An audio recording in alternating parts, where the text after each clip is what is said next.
Very warm welcome to news that is Fariya Idrees. Election schedule जारी होने में चंद रोज बाकी हैं, लेकिन इंतखाबात के बरवक्त इनेकाद पर शकूक व शुबहात अभी तक कायम हैं। इलेक्शन कमीशन को फंड्स की इजरा का मसला तो हल हो गया है, लेकिन अभी भी हल्का बंदियों की हतमी फहरिस्त पर सियासी जमातों के इतराज़ात और मुल्क में जारी बदअमनी की लहर इलेक्शन के टाइम पर होने में एक रुकावट बन सकती है। खैबर पख्तूनख्वा में बदअमनी की लहर में मुसलसल इजाफा हो रहा है, जो कि बहुत तशवीशनाक है। आज पेशावर में निजी स्कूल के करीब धमाके में 3 बच्चों समेत 4 अफराद जख्मी हो गए। JUIF मुसलसल दहशतगर्दी की लहर को इलेक्शन के लिए एक बहुत बड़ा खतरा करार दे रही है। इस हवाले से मौलाना फजल रहमान का कहना है कि 2 सूबे दहशतगर्दी की लपेट में हैं, तो क्या ऐसी सूरत हाल में इलेक्शन हो सकते हैं? Let's watch him. सूबे इस वक्त बदअमनी के लपेट में पेशावर में वाक़ हुए हैं, डेरा इस्माइल खान में, टांक में, लक्की मरवत में कोई पुलिस नहीं है। रात को सारे इलाके जो है मुसल्लह लोगों के हाथ में होते हैं, दिन को पुलिस आ जाती है। इस सारे सूरत हाल में क्या इंतखाबी मुहिम चलाई जा सकेगी? एक सवाल है। इसका ये माना नहीं है कि हम इलेक्शन मुलतवी करना चाहते हैं, लेकिन इलेक्शन का माहौल तो दिया जाए ना, पुरअमन माहौल। तहरीक इंसाफ ने दावा किया है कि नून लीग को उनके हमनवा इलेक्शन को मुलतवी करने की साजिश करे हैं। इस हवाले से शोएब शाही ने स्टेटमेंट दी, उनको भी देखिए। भी साजिशें हो रही हैं कि किसी तरीके से 8 फरवरी की दी हुई तारीख इलेक्शन कमीशन की तरफ से और सदर पाकिस्तान की तरफ से उसको डिले किया जाए, और वो हीले बहाने हमारे तमाम मुख्तदर तबके और हल्के, हमारी मौजूदा हुकूमत और PML इन इसमें सरे फहरिस्त है। आप आए और मुकाबला करें, फ्री एंड फेयर इलेक्शन का माहौल बनाएं, जबर जुल्म और बर्बरियत खत्म करें। आज भी वक्त है कि इस मुल्क पे तरस खाएं। Hafiz Hamdullah sahab, thank you so much being on the programme. जो मौलाना फजल रहमान कह रहे हैं, आप पे तो खुद भी अटैक हुआ and you on my show पहली दफ़ा, उसके बाद तो अल्लाह ताला का शुक्र है कि आप ठीक हैं, लेकिन बहरहाल ये ख़तरा मौजूद है। डू यू फील कि आपकी पार्टी को ख़ास तौर पे टारगेट किया जा रहा है या overall law and order deteriorate हो रहा है? बिस्मिल्लाहिर्रहमानिर्रहीम, बहुत शुक्रिया। देखिए, कुछ अर्से से या चंद सालों से तो JUI को निशाना बनाया जा रहा है। आप बाजोड़ को ले लें, बाजोड़ एक वाक़या हुआ, ख़ुदकुश धमाका, वहाँ में 75 कारकुन शहीद हुए हमारे JUI के। उसके बाद भी टारगेट किलिंग हुई है, तकरीबन आधा दर्जन के करीब या उससे ज़्यादा हमारे मकामी रहनुमा शहीद हुए और वर्कर शहीद हुए हैं। उसी तरह मुख्तलिफ़ अज़ला में, जैसे कि मौलाना साहब ने लक्की और टांक, डेरा इस्माइल खान, बनू वग़ैरह का, कि जिनको तो पुलिस होते हैं। अब आप मुझे बताया, इस सूरत हाल में जो बदअमनी का ये सूरत हाल हो, सिक्योरिटी की ये ख़तरात हो, और ये सूरत हाल बलूचिस्तान में भी है। मसलन मैं आपके सामने हूँ, मैं कोयटा से 1-1.25 घंटे के फासले पर बम ब्लास्ट होता है आबादी के दरमियान। तो ये होता है, कोयटा में बम धमाके भी होते हैं। आज भी आपने जिक्र किया कि पेशावर में या खैबर पख्तूनख्वा में कहाँ हुआ धमाका। तो इस सूरत हाल में मौलाना साहब ने सवाल उठाया है कि क्या पुरअमन माहौल आप हमें दे सकते हैं? यानी वोटर जब पोलिंग तक जाएंगे इन अज़ला में, इस एरिए में जहाँ सिक्योरिटी की ख़तरात है, अमन अमान मखदूश है, तो क्या रियासत और मौजूदा हुकूमत वोटर को सिक्योरिटी दे सकते हैं, पुरअमन माहौल दे सकते हैं? इस सवाल का जवाब तो कोई देना। तो लेकिन इसका मतलब ये नहीं है कि मौलाना साहब ये कहते हैं कि इंतखाबात मुलतवी हो। उन्होंने ख़ुद भी कहा कि मैं ये नहीं कहता कि इंतखाबात मुलतवी हो। मैं सिर्फ इतना कहता हूँ कि आप इस सूरत हाल को देखकर आप हमें अमन की गारंटी दे सकते हैं। ठीक, सो इलेक्शन टाइम पे हो, लेकिन सूरत हाल को बेहतर तो यही हम कह रहे हैं ना। हमने कब कहा कि आप इलेक्शन को मुलतवी करें? हम कहते हैं इलेक्शन टाइम पर हो, जो डेट दिया गया है उसी टाइम पर हो, 8 फरवरी को। लेकिन आप मुझे ये जवाब दें कि आप मुझे सिक्योरिटी, यानी इंटरियर मिनिस्ट्री हर 24 घंटे में ये स्टेटमेंट जारी करते हैं कि मौलाना को ख़तरा है, JUI को ख़तरा है, सियासी लीडरशिप को ख़तरा है। तो जब सियासी लीडरशिप को ख़तरा है, मौलाना साहब को ख़तरा है, JUI को ख़तरा है, तो फिर वोट वोट के लिए वोटर कैसे जाए? पॉइंट है। अगर इजाजत है, आपने एक स्टेटमेंट दी थी कुछ अर्से पहले, बड़ी मशहूर हुई। राजा परवेज़ अशरफ साहब ने भी एक बात की है, पहले जरा वो देखिए। पार्टी को ये कोशिश करनी चाहिए कि ये इलेक्शन किसी तौर पर भी कंट्रोवर्शियल, क्योंकि अगर आप इलेक्शन प्रोसेस को कंट्रोवर्शियल कर लेते हैं तो उस इलेक्शन के नतीजे में जो हुकूमत बनती है वो डिलीवर नहीं कर सकती। मुल्क को जो मसाइल और जो चैलेंजेस दरपेश हैं वो ऐसे हैं कि कमजोर कंट्रोवर्शियल हुकूमत जो है वो उनसे बरसरे पैकार नहीं हो सकेगी। इलेक्शन कमीशन को हर सूरत तमाम जमातों को लेवल प्लेइंग फील्ड देना है ताकि जो इलेक्शन हो उस पर कोई उंगली ना उठा सके। ये बात मौलाना फजल रहमान ने भी स्टेटमेंट दी। उन्होंने कहा मेरे मुखालिफ के हाथ पैर बांध देंगे तो मुझे ये ठीक नहीं है। आप भी एग्री करते हैं? नहीं, वो मौलाना साहब ने किसी और पैराए में बात की, उन्होंने पीटीआई के लिए नहीं की। नहीं, उन्होंने ये की कि अगर मेरा मुखालिफ जेल में हो लिहाजा मैं उसके खिलाफ नहीं बोलता हूँ, ठीक, वो तनकीद नहीं करता हूँ जो पहले मैं करता था। अगर वो मैदान में हो फिर ठीक है, हम बात करेंगे। अगर वो कैद में है और जेल में है, हवालात में है, लिहाजा मेरी गैरत मुझे इजाज़त नहीं देता। बट लेवल प्लेइंग फील्ड है। जहाँ तक लेवल प्लेइंग, आज बात उन्होंने की मौलाना साहब ने, लेवल प्लेइंग फील्ड की जो बात है, पहले तो ये होना चाहिए, ये मैं कह रहा हूँ कि लेवल प्लेइंग फील्ड का मतलब क्या है? यकसा मौक़े फराहम करना, ठीक, ये आप किसको कह रहे हैं? ये पीपल्स पार्टी ने कहा हमें मौका नहीं मिल रहा। मैं तो यही कह रहा हूँ, जो भी कह रहा है मैं किसी का नाम नहीं लेता हूँ। मैं कह रहा हूँ पीटीआई कह रही है, पीपल्स पार्टी कह रही है, PMLN कह रही है, जो भी पार्टी कह रही है, लेवल प्लेइंग फील्ड अगर इसका मतलब ये है कि यकसा मौक़े फराहम करना, ये आप किसको कह रहे हैं? और यकसा मौक़े फराहम करने का मतलब क्या है? यानी जो सीटें इनको मिल रहे हैं उतना ही हमें दें, या उनको क्यों ज़्यादा मिल रहे हैं, मुझे क्यों ज़्यादा नहीं दिया जा रहा? ये मतलब से उनको कह रहे हैं, मेरे ख्याल से मैं ये नहीं कह रहा हूँ, मैं तो उनसे पूछ रहा हूँ। मैं कह रहा हूँ जमीयत उलमा इस्लाम, बाबा हमें किसी के अशरबात की ज़रूरत नहीं है, ठीक है ना, किसी के अशरबात की ज़रूरत नहीं है। मैदान हाजिर है, घोड़ा भी हाजिर है। हम सिर्फ ये कहते हैं कि एक तो 25 जुलाई 2018 में वोट के रास्ते में जो कुव्वत रुकावट बनी वो रुकावट न बने, एक ये। ठीक। दूसरी बात ये कि हमें पुरअमन माहौल दे, सही, जैसे कि मौलाना साहब ने जिक्र किया। बस ये दो बातें। बाकी जो बात ये करते हैं लेवल प्लेइंग फील्ड, पीटे वाले कहते हैं, क्या इसका मतलब ये है कि इमरान खान को रिहाई दे? इसका ये मतलब है लेवल प्लेइंग फील्ड का? वो कह रहे नहीं। और दूसरा जो कह रहे हैं, क्या इसका मतलब ये है कि हमें इख्तिदार दे, दूसरे को क्यों इख्तिदार दिया जाता है? ये वो तशरीह करें, मुझे क्या मतलब, मुझे पता नहीं है। पूछ लेते हैं, यहाँ पे मौजूद है दोनों, अगर इजाज़त है। Faisal Karim Kundi sahab, very warm welcome to you on the programme. Maulana Fazl Rahman ने अमन और अमान की जिक्र किया है। आप खैबर पख्तूनख्वा को अच्छी तरीके से समझते हैं, हालात को भी जानते हैं, आपकी क्या असेसमेंट है, क्या सूरत हाल है इस वक्त? बिस्मिल्लाहिर्रहमानिर्रहीम। देखें फरिया साहब, मैं मौलाना फजल रहमान के स्टेटमेंट से कुछ हद तक, ज़्यादा हद तक मैं एग्री करता हूँ। उसमें यह है कि देखें लॉ एंड ऑर्डर की सिचुएशन है, आपको पता है जब पीटीआई की भी हुकूमत थी और उस वक्त भी हम आपके प्रोग्राम में कह रहे थे खैबर पख्तूनख्वा की सूरत हाल जो है वो लॉ एंड ऑर्डर कोई ठीक नहीं है, ख़राब होती जा रही है दिन ब दिन। मौलाना साहब की जो स्टेटमेंट है उससे मैं बिल्कुल एग्री करता हूँ, क्योंकि पिछले दिनों हमारे यहाँ पे हमारे पार्टी के अहदेदारों को बुलाया गया इलेक्शन कैंपेन के हवाले से मीटिंग सिविल इंतजामिया के साथ। उन्होंने हमें कहा कि आप जी 4-5 बजे के बाद कंपेन नहीं करेंगे, शाम को आप नहीं निकलेंगे घरों से और आप कंपेन नहीं कर सकेंगे, हम आपको इजाज़त नहीं देंगे। अगर आप इजाज़त नहीं देंगे तो शाम के बाद नॉर्मली कंपेन तो रात को ही होती है, शाम को होती है जब लोग फारिग होते हैं। ये बात कह रहे हैं अब्दुल्ला साहब, कह रहे हैं कि होती ही कैंपेन शाम को है, ठीक है ना। उसके बाद जो है मैं इससे एग्री नहीं करता है कि जी हाँ कि रात को पुलिस नहीं होती। देखें पुलिस के नौजवानों ने, फौज की सिक्योरिटी फोर्सेज ने कुर्बानियाँ दी हैं, आज भी कुर्बानी दे रहे हैं, और वो चेक पोस्टों पे हर जगह पे होती है जो उनके वसाइल जो उनके पास ये है। लेकिन सवाल ये है कि ये हालात ख़राब क्यों हुए हैं? जब तक आप उसकी बुनियाद में नहीं जाएंगे, हम एक वॉर ऑन टेरर लड़े थे और वो वॉर ऑन टेरर में हमने कामयाबी हासिल की, हम इस मुल्क में अमन लेके आए थे, उसके बाद ये खराबी की तरफ क्यों गए हैं? बट एक क्विक क्वेश्चन, अगर इजाजत दें कुंडी साहब, माशाल्लाह से आप लोग तो जलसे कर रहे हैं। बिलावल भुट्टो ने एक चंद दिन कबल ही केपी में कई जलसे किए हैं, उसके बाद आपकी जमात ने कोयटा में भी जलसा किया है। आपको लगता है कि ये रूम JUIF के पास मौजूद है? थोड़ा सा फर्क नजर नहीं आ रहा? देखिए हम लोग केपी में परसों से फिर हमारे वर्कर कन्वेंशन शुरू हो रहे हैं, लेकिन मैं कह रहा हूँ कि ये जलसे, वर्कर कन्वेंशन और इलेक्शन कैंपेन में फ़र्क है। जब कैंडिडेट अपने हल्के में शाम को, रात को, किसी भी वक्त घूम रहे होते हैं, कैंपेन कर रहे होते हैं, उनके जलसे होते हैं, उनके कॉर्नर मीटिंग होते हैं, तो आप कॉन्स्टिट्यूंसी में जाते हैं, जैसे अब्दुल्ला साहब ने भी बात की है, आप शाम के बाद जाते हैं, लोग कामों से फारिग होते हैं, वहाँ पर मीटिंग्स होती हैं, रात को खाना होता है।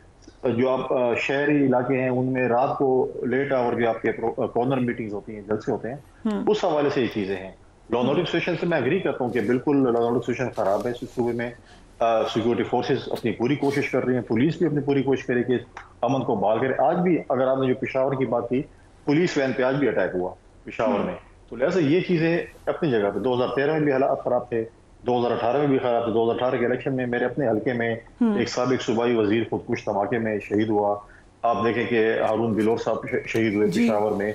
इस तरीके से चीजें हुई हैं। So largely you are agreeing with him, आप इससे भी एग्री करेंगे कि इसकी बेसिस पे इलेक्शन डिले ना हो, सिक्योरिटी के मामलात बेहतर किए जाएं। इस पे एग्री नहीं करते कि इस बेसिस पे इलेक्शन डिले होने चाहिए। हम कहते हैं इलेक्शन जो है वो अपने टाइम पे होने चाहिए। जहाँ पर हाफिज अब्दुल्ला साहब ने बात की लेवल प्लेइंग फील्ड की, तो मैं इनको थोड़ा सा बताना चाहता हूँ। मैंने मुख्तलिफ टीवी प्रोग्राम्स में कहा है, हम कहते हैं कि तमाम सियासी जमातों के लिए लेवल प्लेइंग फील्ड हो। हम ये नहीं कहते कि हमें इक़्तिदार में लाइए या किसी और को इक़्तिदार में जाए। हम ये कहते हैं कि वो लाडले का तस्वर और जो है सिलेक्शन का तस्वर खत्म होना चाहिए। कोई कहे कि मेरा अगर कोई बात करे कि हमारी तो मैच फिक्स हो चुका है, या कोई बात करे कि हमारी बात हो चुकी है, मैं सिर्फ ये कह रहा हूँ आप जज बन जाए, हाफिज अब्दुल्ला साहब जज बन जाए कि जब एक हाई कमिश्नर एक साबिक वजीर आजम को सी ऑफ करता है लंदन एयरपोर्ट से, तो क्या फॉरेन ऑफिस ने उसको इजाजत दी होगी तो सी ऑफ करता होगा ना।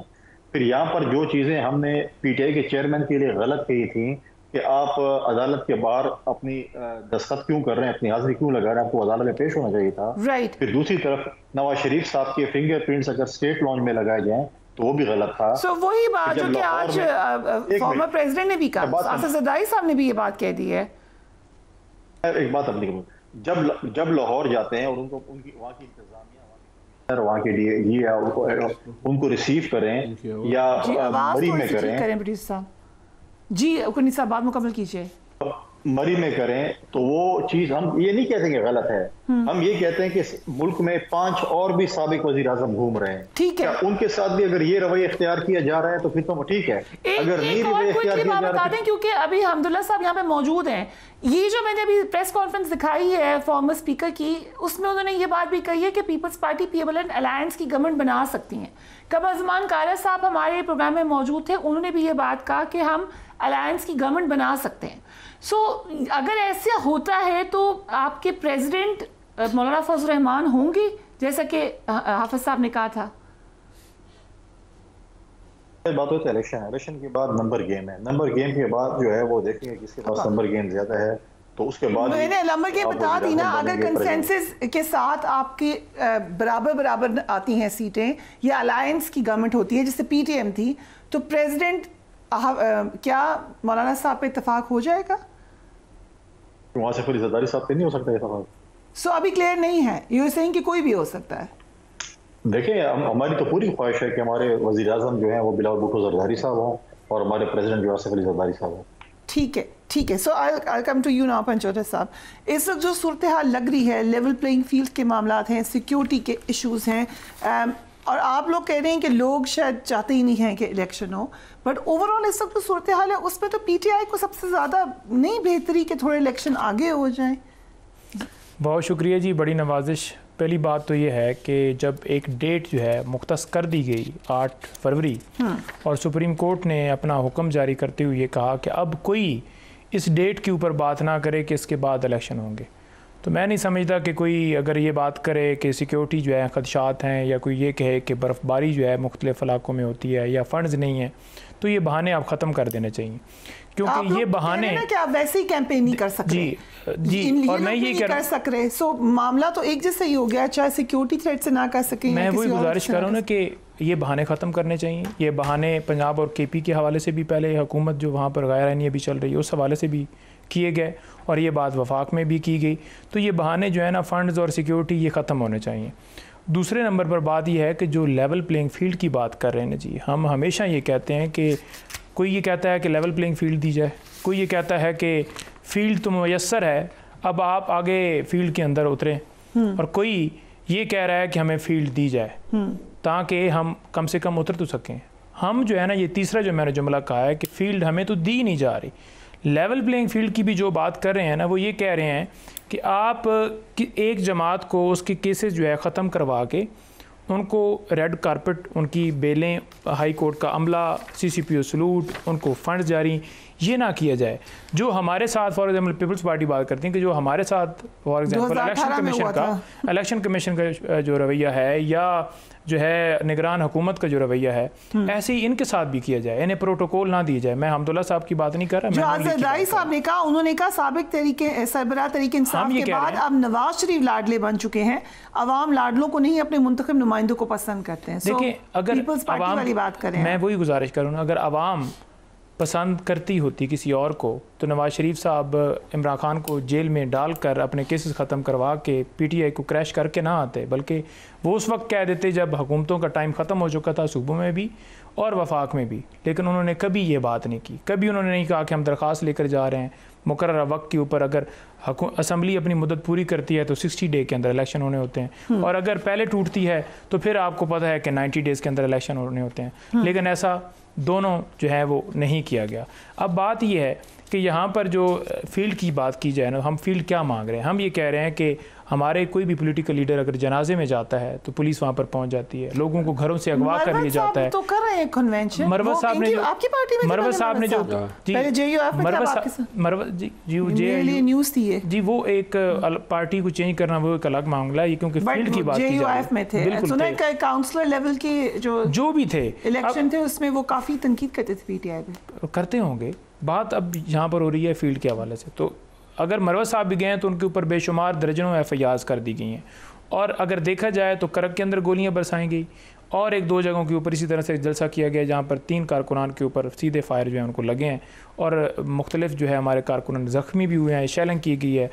जलसे की तमाम जमातों को जलसे करने की, गैदरिंग करने की, और यहाँ पर तो वो प्रोटोकॉल भी हासिल है ना। अब खटक साहब हों, नवाज शरीफ साहब हों, CCPO साहब आगे पीछे और भी जमातें, तो उनको प्रोटोकॉल बाकायदा हासिल है कि वो वहाँ पर जलसा करते हैं, सिक्योरिटी फराहम की जाती है। तो अगर इलेक्शन आगे हो जाए शायद आपके हालात ठीक हो जाए। देखिए, हम कहते हैं कि जो आइन कहता है ना जी, आइन के मुताबिक इलेक्शन जो है वो 90 डेज़ के अंदर होने थे, वो नहीं हुए। अब सुप्रीम कोर्ट ये एक सेंसस के साथ जो है वो एक बात जो है तय हो गई है, तो 8 फरवरी डेट है, उसके अंदर इलेक्शन जो है उस डेट के ऊपर होने चाहिए। लेकिन यहाँ पर मसला ये है कि अगर इस तरह से जैसे ये अब इलेक्शन कमीशन 22 हुआ पड़ा है, जैसे निगरान हुकूमत एक जमात की जो है नुमाइंदा बन चुकी है, तो ये अगर ऐसा ही रहेगा और PTI को इसी तरह से आगे लेकर गए और इस तरह से इलेक्शन करवाएंगे तो ये इलेक्शन कोई नहीं मानेगा। क्योंकि अभी कितना खतरा है कि आपके पास बल्ले का निशान भी नहीं होगा। देखिए, अगर बल्ले के निशान की बात की जाए तो हमने पहले भी गुजारिश की कि पहले भी इलेक्शन हमारे ठीक थे। अगर तमाम जमातों के देखे जाएँ तो यूँ ही बिला मुकाबला सारे मुंतखब हुए, और हमने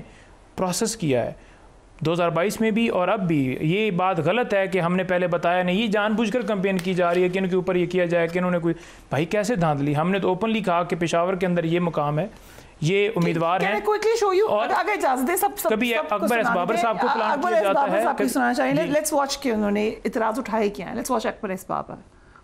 आज हम सब ने अलग अलग दरख्वास्तें जमा कराई हैं PTI इंट्रा पार्टी के हवाले से, और हमारा मकसद जो है वो ये है कि बल्ला बचाने निकले हैं। इलेक्शन कमीशन ऑफ पाकिस्तान से ये इस्तदा की है कि वो पाकिस्तान तहरीक इंसाफ के ये जो जाली इलेक्शंस हुए हैं इनको कलअदम करार दें, और इनको कलअदम करार देने के साथ साथ हमने उनसे ये भी दरख्वास्त की है कि वो पाकिस्तान तहरीक इंसाफ को ये हुक्म दे कि फिल for free and fair election कराए जाए, लेकिन न्यूट्रल मॉनिटर्स के नीचे। स्क्रूटनी करें इंट्रा पार्टी इलेक्शन की, इसमें क्या गलती है? पहली बात तो ये है कि जैसे लिखा हुआ है और सारी लाइव कवरेज दिखाई जा रही है, आपको नजर आ गया होगा कि हदायत होती है कि आप जाएं और ये प्लांट किए जाते हैं लोग इसी तरह से। साथ लिखा हुआ है जी, साथ नहीं एंजॉय अब हर बंदे को होनी चाहिए लाइव कवरेज। क्यों पाबंदी लगाई गई है? मीडिया के जो लोग जो एंकर थोड़ा सा वो हक में बोलते हैं उनको भी ऑफ एयर कर दिया गया।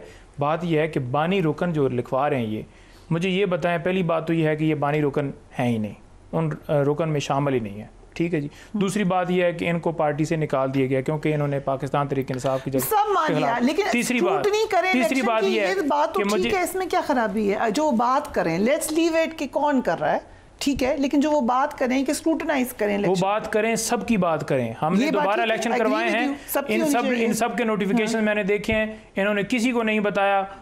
इनके मस्जिद में कहीं मुझे पता चला, अब ये कंफर्म करेंगे कि कहाँ पर हुआ है, किसी मस्जिद के अंदर हुआ है, तो क्या ठीक है, और वहाँ पर थोड़ी सी तादाद 10, 20, 50, 100 बंदा जो भी इन्होंने किया वहाँ पर इस तरह से किए। नून लीग की अगर बात की जाए या पीपल्स पार्टी की बात की जाए तो उन्होंने भी कोई डेट जो है वो कोई शेड्यूल जारी नहीं किया।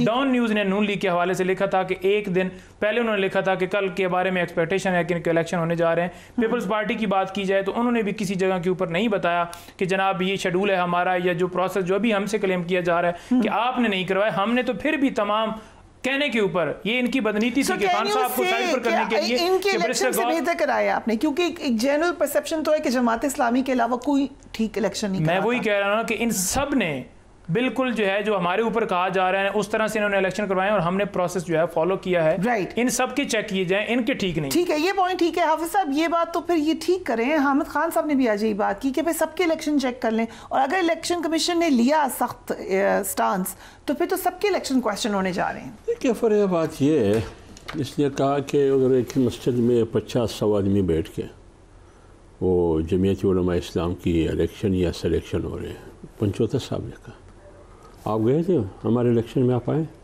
जी मुझे इतला, मैंने क्यों आना है, आपका इलेक्शन है। तो आपको कैसे पता चला? बस जैसे आपको पता चला on lighter note, I don't know कैसे पता चला क्वेश्चन। देखिए ना आप सानिया 9 मई के बाद बिलखुसूस इमरान खान की, मरवत साहब ने मेरे ख्याल में बताया, उन्होंने बताया था, मैंने गेस किया था। मेरी बात सुनिए, आप 9 मई के बाद बिलखुसूस इमरान खान की वकला की टीम जो सामने आई, आप उस वक्त से नमूदार हुए हैं पीटीआई में, लेकिन हम पैदा हुए हैं इसी जुमात में, हमें अपनी जुमात की प्रोसेस मालूम है। हमारी रुकन साजी हुई है तकरीबन पूरे मुल्क में, मंबर साजी हर 5 साल में 4 साल में मंबर साजी होती है 30 लाख, और 3000 पर मुश्तमिल 3000 पर एक नुमाइंदा होता है इलेक्टोरल कॉलेज के लिए, राइट, जो मरकज़ी सदर का इंतखाब करेगा, यानी मौलाना साहब का, मरकज़ी जनरल सेक्रेटरी का और दीगर का। अब आप 30 लाख को 3000 पर तकसीम करें, ये पूरे मुल्क से आते हैं, पूरे मुल्क से, तो ये बनता है 600 बनते हैं, 800 बनते हैं, वो इलेक्टोरल कॉलेज जितने भी बनते हैं, फिर वहाँ आते हैं, फिर बाकायदा बैलेट पेपर तकसीम किया जाता है, फिर ऐलान किया जाता है कि तजवीज़ करें, ठीक, मैं तजवीज़ करता हूँ सदर के लिए फ़लाने का नाम और फ़लाने का, आप तजवीज़ करते हैं दूसरे का, तीसरा तजवीज़ करता है तीसरे का, फिर बाकायदा कंटेस्ट होता है। ये कहाँ पे होता है? हेड ऑफिस ये में? मैं क्या, ये पिछले साल सक्कर में हुआ, ठीक, उससे पिछले साल पेशावर में हुआ, राइट, ये लाहौर में भी होता है, ठीक, इस तरह तकसीम हो जाता है, कभी लाहौर में, कभी पेशावर में, कभी सिंध में। पार्टी ऑफिस में नहीं तो नहीं, पार्टी ऑफिस तो छोटा है, उसमें तो आ नहीं सकते, हमारे पार्टी ऑफिस 3 कमरे हैं, राइट, हाँ हमारे पास तो कोई बनीगाला हाउस नहीं है ना, 300-350 कनाल का, वो तो हमारे पास नहीं है, 3 कमरे हमारे पास, 3 कमरों में मैं 800 को कैसे कपा सकूँ? ठीक है, तो फिर मस्जिद में ही होता तो यही होगा ना, किसी मदरसे में हाल होगा, उसी हाल में बिठाएंगे उसको। तो इसी तरह सक्कर में, इसी तरह सिर्फ पेशावर में हमारा मरकज़ है, उस मरकज़ में हम 600-800-1000 लोग बिठा सकते हैं। खुफिया बैलेट पेपर तकसीम किया जाता है, फिर हर आदमी अपनी मर्ज़ी के साथ जिसका नाम भी सदारत के लिए, अमारत के लिए वो लिखते हैं, फिर उसकी तादाद सामने रखी जाती है, गिना जाता है वो, और बिला मुकाबला भी मुंतखब होते हैं। वो बिल्कुल बिला मुकाबला भी होता है। नहीं सारे बिला मुकाबला, कुछ में होता है मुकाबला होता है। अभी फ़र्ज़ के लिए पिछली दफ़ा मौलाना अब्दुल गफूर हैदरी साहब जनरल सेक्रेटरी के लिए खड़े थे, मैंने मुकाबला किया, ठीक, मैं आपके सामने हूँ, ये अभी जुलाई 2019 में, राइट, मैंने मुकाबला किया। तो ये बात गलत है। इसी तरह उससे पहले जो इंतखाबात हुए उसमें भी मुकाबला था, उससे पहले जो इंतखाबात हुए उसमें भी मुकाबला था। ये इंतखाबात हमारे इस तरह नहीं है, ये यूनियन सतह से शुरू हो जाते हैं। यूनियन कौंसिल पर भी मुकाबला होता है, तहसील की सतह पर भी मुकाबले होते हैं, ज़िले की सतह पर भी मुकाबले होते हैं, सूबे की सतह पर भी मुकाबले होते हैं। हमारे इलेक्टोरल कॉलेज क्या होता है, तहसील की सतह पर हर 30 बंदे पर एक राइट मेंबर होता है, ठीक है, और जिले की सतह पर हर 60 पर एक बंदा, सूबे की सतह पर हर 600 बंदों पर एक बंदा नुमाइंदगी करता है। हमारा सिस्टम बिल्कुल फर्क है, हमारा जो सिस्टम है वो इस किस्म के नहीं है जैसे इनका सिस्टम। पता नहीं लोगों को कहाँ से इकट्ठा किया जैसे इनकी पार्टी है। ये आपने अहम बात बताई है हाफिज साहब, क्योंकि एक परसेप्शन यही है कि सब जमातों के इलेक्शन ऐसे ही होते हैं। I think you can cross check it also. जब हमारे इलेक्शन होगी हम मीडिया वालों को इजाजत देंगे, आप आ जाए। ये अच्छी बात है। और पीपल्स पार्टी के इलेक्शन भी बता दें, कुंडी साहब आप भी स्क्रूटनी के लिए तैयार हैं? सॉरी मेरे पास सिर्फ 1 मिनट है। बिल्कुल हम स्क्रूटनी की तैयार है, लेकिन मैं इसमें साथ में एक बात भी बताता चलूं। नईम साहब ने जो बात की है, आपको याद होगा कि चेयरमैन ने कहा था कि हमारे पीटीआई में सिर्फ 2 दफा चेयरमैन बनेगा, तीसरी दफा नहीं बनेगा। और हम पत्नी कौन से मुल्क को फॉलो कर रहे हैं, लेकिन उसके बाद 2 दफा चेयरमैन बनने के बाद वो एक्सटेंशन पे बैठे रहे और फिर शायद अभी रूल चेंज कर लिए। हमें तो ये कहते थे कि एक दफा इन्होंने इलेक्शन सही उनको तो पकड़ लिया ना, उनको तो देख रहा है election commission. The question is कि क्या तमाम जमातों की फिर बारी आएगी? अभी हाफिज साहब ने अपना तरीका बता दिया। भाई हमने तो पहले भुगता हुआ है। पाकिस्तान पीपल्स पार्टी नहीं, पाकिस्तान पीपल्स पार्टी को बैन किया था मुशर्रफ ने। किस लिए बंद किया था? इसीलिए बैन किया था। हमने पाकिस्तान पीपल्स पार्टी पार्लियामेंटेरियन बनाकर अमीन फहीम साहब को फिर सदर बनाया जी, और हमें तीर के निशान मिला था। हमने तो ये चीज भुगती है। हम कहते हैं देखें मैटर नहीं करते निशान आप पे, मैटर पर्सनैलिटीज करते इस मुल्क में, जो कि पीटीआई नहीं मानती थी। वोट अगर है वो सपोज नवाज शरीफ साहब का है, बिलावल साहब का है या इमरान खान साहब का है, वो जो निशान भी कहें, जिस पे भी कहें उस पर वोट पड़ता है। निशानात मैटर नहीं करते, पर्सनैलिटी और शख्सियत मैटर करती है। जो पीटीआई माजी में नहीं मानती चला जाए तो फर्क तो पड़ेगा कुंडी साहब, ऐसे तो नहीं हो सकता कि फर्क नहीं पड़ेगा। डेफिनेटली फर्क पड़ता है, लेकिन मैं नहीं समझता कि निशानात पे है। ये इनका अंदरूनी मसला है। अब ये कहते हैं बुनियादी रुकन अकबर एस बाबर, मेरे ख्याल में इनकी पार्टी के बुनियादी रुकन थे। खैर इनकी पार्टी का अंदरूनी मसला है, इन्होंने हल करने के क्या करना क्या नहीं करना, ठीक है। लेकिन ये चीजें जो हमें कहते थे, हमें सिखाते थे, वो खुद भी इम्प्लीमेंट करते थे। बिल्कुल लास्ट मिनट है। द क्वेश्चन इज कि अगर लेट से बल्ला चला जाता है, अभी उन्होंने अपनी एग्जांपल दी, इनके साथ भी तलवार से फिर तीर में कन्वर्ट हुआ, आपके पास कोई प्लान है कि क्या करेंगे? देखिए पहली बात तो है बल्ला होना चाहिए। अगर यही प्रोसेस करते हैं और यही रवैया रखा जाता है तो फिर इलेक्शन को कोई नहीं मानेगा। पाकिस्तान तहरीक इंसाफ मुल्क की सबसे बड़ी जमात है, और अगर ये ऐसा ही मुल्क की आवाम के साथ ऐसा किया गया तो ये वोटर्स की और मुल्क की जो है उनकी तौहीन है। नहीं कॉन्टेस्ट तो देखें, बात यह है कि जो ये इन्होंने बात की है, मैं उसके ऊपर भी थोड़ा कमेंट करना चाहूँगा। कॉन्टेस्ट तो हम करेंगे, क्यों नहीं करेंगे।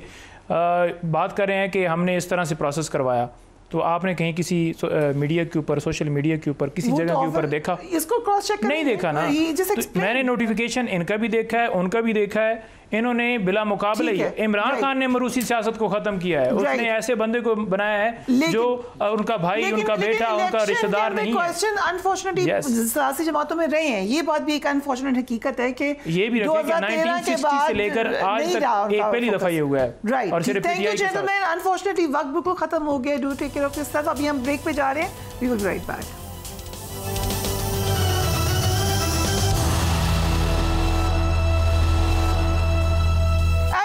MQM को सिंध में हल्का बंदियों पर इतराजात क्या क्या है? Let's have a look. Sindh में शहरी हलकों को तोड़कर देही इलाकों में शामिल कर दिया गया है, क्योंकि देही इलाकों में पीपल्स पार्टी मजबूत है। हैदराबाद में टाउन कमेटी का इलाका NA 218 कासमाबाद में शामिल था, जिसे नई हल्का बंदी में NA 219 लतीफाबाद में शामिल कर दिया गया। NA 218 में होस्ट्री का इलाका निकालकर देही इलाका शामिल कर दिया गया। कराची के ज़िले कीमाड़ी में बल्दिया टाउन और कीमाड़ी टाउन के इलाके हैं। बल्दिया में MQM का वोट बैंक था। बल्दिया की दुकानों 2 कॉलोनीज कायम खानी और सईदाबाद को कीमाड़ी में शामिल कर दिया गया। मिलीर में NA 231 के कुछ इलाके 229 में शामिल कर दिए गए और NA 230 और 232 के कुछ इलाके NA 231 में शामिल कर दिए गए। कुरंगी में सिंध असेंबली के हल्के 95 के 2 इलाके कयूमाबाद और नासिर कॉलोनी हल्का से निकाल कर दूसरे हल्कों में शामिल कर दिए गए। लाइकवाइज सक्खर, नवाबशाह और मीरपुर खास के शहरी इलाकों के साथ बड़े पैमाने पर देही इलाकों में शामिल कर दिए गए। सवाल ये है कि क्या MQM हल्का बंदियों के जरिए इंतखाबात को मुलतवी करवाने की कोशिश तो नहीं करी? अगर हल्का बंदियों पर MQM को इतराज़ात दूर नहीं होते हैं तो क्या इलेक्शन का बॉयकॉट कर दिया जाएगा? हम बात करेंगे। हमारे साथ MQM पाकिस्तान के सीनियर रहनुमा सैयद मुस्तफ़ा कमाल मौजूद हैं। Thank you so much Mustafa भाई for being on the programme. MQM को सिंध में की गई हल्का बंदियों पर इतराज़ात हैं। खुर्शीद शाह साहब सीनियर लीडर हैं पीपल्स पार्टी के, वो ये कह रहे हैं कि PMLN का जो एक्ट था 2017 का, जिस वक्त वो हुकूमत में थे उसकी बुनियाद पर ये हल्का बंदियां हुई हैं, तो आप जरा जाके उनसे शिकवा करें। नहीं, उनकी बात का कोई सर पैर नहीं, उनको पता ही नहीं है। शाह साहब को बड़ा एहतराम है, वो बुजुर्ग हैं, लेकिन उनकी इस बात का कोई सर पैर नहीं है। वो पता नहीं किस दुनिया की बात कर रहे हैं। 2022 में हल्का बंदियां हुई थी और उसके बाद जो है वो हम जो भी बात कर रहे हैं वो एक्ट, कानून, आइन के अंदर में रहकर बात कर रहे हैं।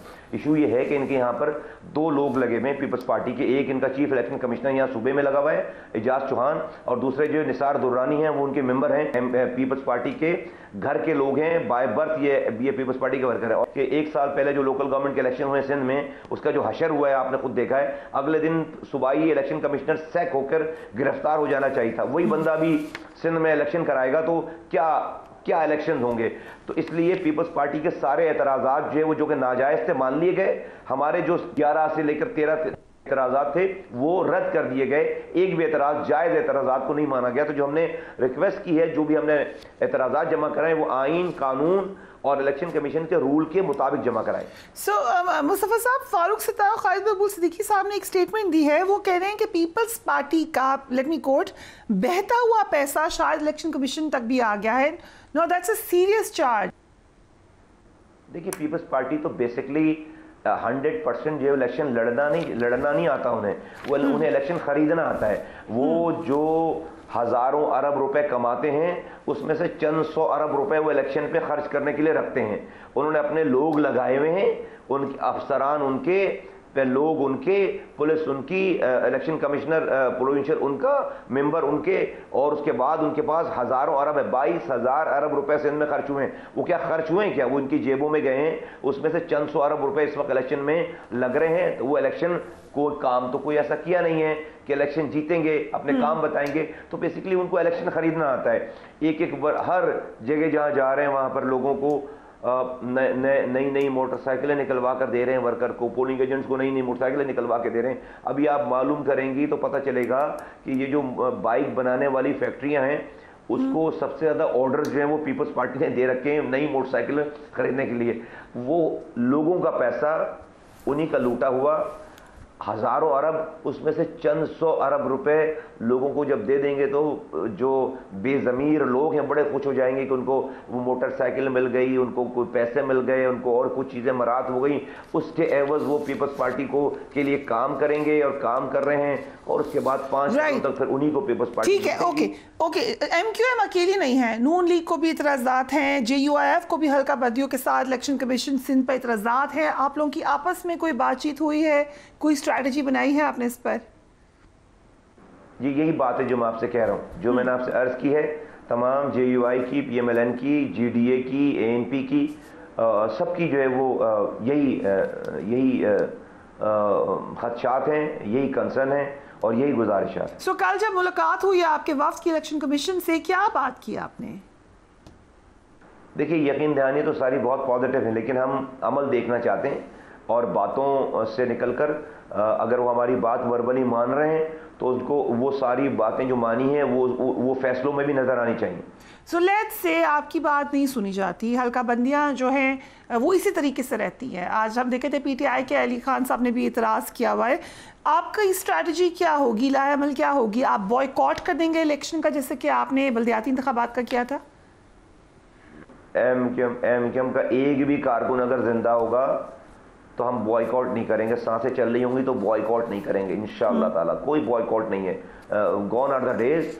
किसी के दिमाग में अगर ये है इन लोगों के कि वो ये करके कर लेंगे, बिल्कुल बॉयकॉट नहीं होगा। MQM हर हाल में इलेक्शन में हिस्सा लेगी। ओके, क्योंकि बॉयकॉट पहले आपने ही किया था, बट द क्वेश्चन इज कि एक तरफ आपके पास यही हल्का बंदियां हैं और इलेक्शन हो रहे हैं, दूसरी तरफ इलेक्शन डिले हो जाते हैं। हल्का बंदियां आपकी पसंद की हैं, टेक योर पिक, क्या करेंगे आप? 2 दिन का ये काम है, कोई डिले होने की जरूरत नहीं है। इसकी वजह से कोई डिले होने के सही करें हल्का बंदियों को और टाइम पे इलेक्शन कराएं। कोई डिले होने के कोई चांसेस नहीं है। इलेक्शन डिले होने के कोई चांस नहीं चाहते कि इलेक्शन 1 घंटे भी डिले हो, हल्का, लेकिन सही इलेक्शन हो, सही हल्का बंदियों के साथ सही इलेक्शन हो। इन एतराज़ात को दूर करना 1 घंटे का काम है। 1 घंटे में चीजें दूर हो जाएंगी। सब चीजें बनी पड़ी हुई हैं, सिर्फ एक्सेप्ट करने वाली बात है। कोई ग्राउंड पे कोई आकर कोई हल नहीं चलाना, उसके अंदर बीज डालकर जो है पौधे नहीं निकालना उसके अंदर से। ये 1 घंटे का काम है, हो जाएगा। राइट। सो नून लीग और MQM का कंसेंसस है FC को बल्दियाती नफसियाती निज़ाम तक लाने पर आप का आपस में मामला तय हो चुके हैं। क्या पीपल्स पार्टी की मुखालफत और दीगर जमातें, अगर दूसरी जमातें आपकी हिमायत ना करें तो how will this be possible? जो इस MQM के आईनी तरमीम की मुखालफत करेगा वो आवाम की नज़रों में एक्सपोज हो जाएगा। हमने अपने लिए कुछ मांगा ही नहीं है। हमने इस आईनी तरमीम में पाकिस्तान के 25 करोड़ इंसानों और लोगों के लिए मांगा है। हम ये कह रहे हैं कि लोगों को भिखारी बनाने के बजाय, लोगों को अपने पीछे लगाने के बजाय लोगों के दरवाज़ों तक वज़ीर आला हाउस से इख्तियारात और वसाइल निकाल कर उनकी गली कूचों में दे दो, उनको मालिक बना दो। इस पर किसको एतराज़ हो सकता है? इस पर जो एतराज़ करेगा वो खुद गंदा होगा, एक्सपोज होगा। हम तो कह रहे हैं लाड़काना के रहने वाले गली कूचों के यूनियन काउंसिल के लोगों को, काउंसलरों को इख्तियारात और वसाइल 90% आ जाने चाहिए, पैसे आ जाने चाहिए। हम तो कह रहे हैं कि शिकारपुर, खैरपुर, घड़ी खुदा बख्श, हम तो कह रहे हैं कि नवाब शाह, बेनज़ीराबाद, हर जगह पे इख्तियारात और वसाइल वहाँ के लोगों पर आ जाना चाहिए। और कराची में भी आ जाना चाहिए। क्या एक दोबारा कराची को अलग सूबा बनाने की बात होगी? नहीं, हम तो नहीं कह रहे। हम तो कह रहे हैं कि आईनी तरमीम कर दें, 3 आईनी तरमीम कर दें, इख्तियारात और वसाइल कराची को भी दे दें और लाड़काना को भी दे दें, कराची को भी दे दें और लाहौर को भी दे दें, पेशावर को भी दे दें, कोयटा को भी दे दें। आईनी तरमीम सिर्फ कराची के लिए नहीं है, पूरे पाकिस्तान की आइन कराची के लिए स्पेसिफिक नहीं है, पूरे पाकिस्तान के लिए। वज़ीर आज़म, वज़ीर आला की तरह लोकल गवर्नमेंट के महकमे आइन में लिख दें। NFC अवार्ड देते हैं, वहीं से जो NFC अवार्ड में जो डिस्ट्रिक्ट का पैसा है वफाक वहीं से तमाम पाकिस्तान के डिस्ट्रिक्ट को दे दे, मुझे भी दे दे, लाड़काना को भी दे दे। और तीसरी बात हम लेकिन एक परसेप्शन ये है कि आप इसकी आड़ में वही वफाक को मजबूत करना चाहते हैं, सूबों को कमजोर करना चाहते हैं, ये परसेप्शन मौजूद है। हम तो कह रहे हैं ये आईनी तरमीम आपके सामने खुली किताब की तरह। हम तो कह रहे हैं 18वीं तरमीम को और पुख्ता करना चाहिए। वो हाफ हार्टेड हुई, उसको कंप्लीट ग्राउंड तक पहुंचाना चाहिए। और सूबाई, आप वफाक की बात हम कह रहे हैं, सूबाई खुद मुख्तारी से पाकिस्तान तबाह बर्बाद हो गया। कराची जैसे शहर में गटर में बच्चे गिरकर मर रहे हैं, दुनिया चांद पर जा रही है। हमारे यहाँ रोजाना बच्चे गटर में गिरकर रोजाना की खबर है। तो आईनी सूबाई मुख्तारी से तो बच्चे नहीं बच रहे। Syed Mustafa Kamal sahab, thank you so much for being on the programme. बहस इंटरेस्टिंग है। हमेशा हम रिवोल्यूशन की बात करते हैं और हमेशा ये कहते हैं कि डेमोक्रेसी उस वक्त तक कंप्लीट नहीं है जब तक कि आप लोकल बॉडी को मजबूत ना करें। लेकिन सवाल यह है कि एक मजबूत आपने सूबा तो बना दिया है या सूबों को खुद मुख्तारी दी है, खुद मुख्तारी नीचे के लेवल तक कैसे ट्रांसफ़र होगी? लेकिन at the same time you have to ensure कि सूबों की खुद मुख्तारी के ऊपर भी कोई क्वेश्चन आए। So it's an interesting debate. हम फिर भी करेंगे। Do take care of yourself. Allah हाफिज़।